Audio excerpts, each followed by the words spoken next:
In this video, I'm going to share a proven 5-part cold calling framework that's going to help you book more meetings with confidence. This framework has worked for me to close over $15 million in revenue at Oracle, Google Cloud, and a late-stage startup with no brand recognition. And it's working for a ton of other sellers at top companies. This framework is flexible and you can adapt it to the context of your company, solution, and personas. Let's walk through the 5-part cold calling framework step by step. The first part of the framework is the opener. It's exactly what you say in the first 20 to 30 seconds of the call that makes or breaks whether the prospect hangs up on you or actually is willing to hear you out. I'm about to share not just one, but 4 proven cold call openers that you can try on like clothing to see what fits you best. And remember, when you're delivering these openers and the rest of the script, how you say it matters just as much or more than what you say. So speak from your chest voice, slow down your pacing, and speak with confidence,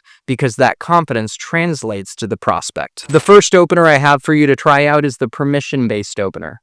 Hey Tim, it's Chris calling from Oracle. I probably caught you in the middle of something, so before I go any further, do you have a minute for me to briefly share why I'm reaching out to you specifically? The second opener is the justifier. Hey Tim, this is Chris calling from Oracle. I was just on your website and I was hoping I could ask you a couple questions to see if it's even worth a larger conversation. Would that be okay? Do you have a second? The third opener is the warm opener. Hey Tim, it's Chris calling from Oracle. I sent you an email the other day. Did you receive it by any chance? And the fourth opener is the vulnerable opener. Hey Tim, this is Chris calling from Oracle. I really hate making cold calls, probably as much as you hate receiving them, but I'm curious, do you have a minute for me to share why I'm reaching out to you specifically? Try out each of these proven openers, see what fits you best, and when you pick one, stick with it. If you want to go deeper and understand the ins and outs of these openers and really master cold calling, you could consider booking time with me and applying for my coaching programs, which really go above and beyond to give you personalized support, and again will help you truly understand how things work from an outbound perspective and develop complete mastery. That's linked in the description of this video, but let's get back to the other steps of the cold call framework. No matter how smooth you are with your opener and how perfectly you deliver it, there's still a good chance the prospect might meet you with resistance, and you need to be ready to brace for that resistance, and that's step number 2. Now we could call this step 1.5 because you're not always going to be met with a knee-jerk objection or resistance, but a lot of times you will be met with the objection, I'm busy, I'm running to a meeting.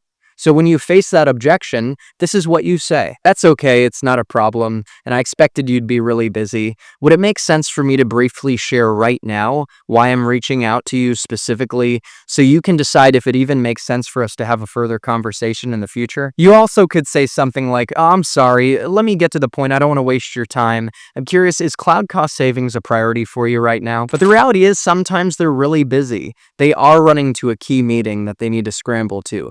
They are running to their daughter's recital, and that's really important. I mean, I'd want the executive I'm reaching out to support his daughter and his family. In the times that they truly are busy, it's important to show empathy, and you might say something like this. Okay, got it. Not a problem at all. I'm curious, is there a better time for me to call you back in the future, and would you be okay with me sending a calendar invite just so I'm not doing you a disservice and calling you at the wrong time again? This is your best bet to get them to agree to a time in the future where you can call them back, things will be warmer, and you're going to have their undivided attention. This is just scratching the surface when it comes to the types of objections you might face on a cold call. So if you want to really master objection handling and be ready for 15 types of objections and know exactly how to respond, then download my free cold calling system linked in the description of this video. It's going to give you that and more. Now that you've earned the opportunity to share why you're calling and you have the prospect's undivided attention, it's time to hook and retain their attention, and there's no better way to do that than to share a big expensive problem that's relevant to their world. Here's a real-world example I developed for a client of mine selling at Motive, which is a fleet management software. I appreciate it, Tim.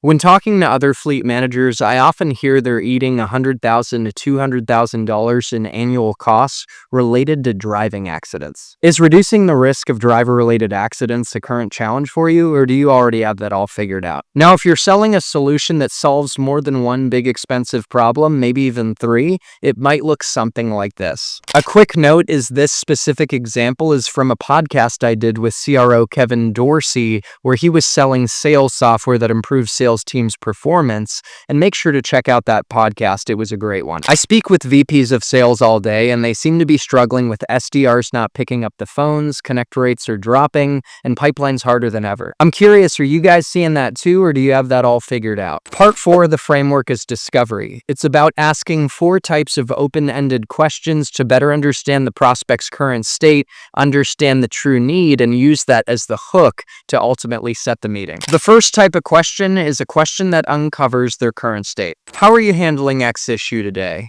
How are you currently managing Y process? How are you approaching Z currently? Does solving X challenge resonate as a priority for you? The second type of question is questions that keep the conversation going. For example, mirroring back what they say. Oh, really? It's expensive? Oh, why is that? Why is that a current priority? Can you tell me more about that? What does that look like? The third type of question includes questions that drill down into pain and magnify it. How long has that been a problem? What have you done so far to try and fix it? How much is that costing you? How much is that impacting you personally? What happens if you don't solve this problem by Y date? And the fourth type of question is a question that gets the prospect excited about the art of the possible with your solution. If we could meaningfully improve Y process, what would that mean for you and your team? These 4 questions collectively help you understand the current state of the prospect, their challenges, and their aspirations, and this sets the stage perfectly for step number 5, which is to ask for the meeting and set it firmly. I'm going to suggest that you close for the meeting using the "Can I make a suggestion" close, which goes something like this. Tim, thanks for sharing, and what I'm hearing is that reducing the costs of driver-related accidents is a big priority for you and you're trying to figure it out. So I'm glad I called because we help a lot of companies like you, even XYZ trucking company recently, save $100,000 or more on driver-related accidents by preventing them. So can I make a suggestion? How about we set aside some time when I'm not calling you completely out of the blue with your dedicated team, including your account executive who talks to many other customers like yourself, and we'll be able to share some specific insights that are relevant to your business. Do you have your calendar handy by any chance? How does 4 p.m. Central work next Wednesday? Perfect. I'm sending out the invite now. Can you let me know when you accept it? Perfect. Is there anyone else who should join the conversation? Okay, awesome. If you could forward the invite along to Frank, that would be great. Okay, perfect. We're all squared away. I'm looking forward to connecting with yourself and Frank next Wednesday at X time to talk about how we can help reduce costs related to risky driving behavior for your organization. Appreciate the opportunity, looking forward to it, and I hope you have a great rest of your day. Boom, baby, you booked the meeting and man, does it feel good. All right, guys, I hope you enjoyed this video. You got value, and it's time to put this 5-step framework to work, adapt it to the context of your company, your solutions, your personas, and go print more meetings. Some of you might already know this, but I recently left my cushy W-2 6-figure base salary tech sales job to go all in on helping more people like you succeed in tech sales through this YouTube channel and my career coaching business, Tech Sales Accelerator. For any of you who have been following the channel and have got some value but haven't subscribed yet, it would be a great help if you just subscribed. It actually contributes to what we're building here, and I'd greatly appreciate it. And I'm being more consistent than ever now. I'm committing to 9 a.m. Central on Tuesday, 9 a.m. Central on Thursday, so specific, consistent times. And I'm committed to bringing on the best guests for the podcast and bringing videos like these to the table that get to the meat and potatoes and actionable tips. Speaking of actionable tips, make sure to download that free cold calling system that's going to give you multiple scripts as well as 15 objection handling examples and responses. And finally, if you're serious about getting promoted from SDR to account executive, or even an early account executive who wants to figure out how to succeed in your role, and maybe outbound's a key part of your role and what it takes to succeed, then consider booking time with our team to apply for career coaching via Tech Sales Accelerator. It's my baby. It's my program that I've built that is very thorough, that includes self-paced content and one-on-one coaching with me. I'd love to partner with you on your journey where your success becomes mine and we do this thing together. And if you're interested in applying for that opportunity, use the link in my Calendly linked in the description of this video. Thank you for being a part of this growing community. I respect you for investing in your personal and professional development and to your success in tech sales and in life. Happy selling and happy living, and we'll see you in the next one.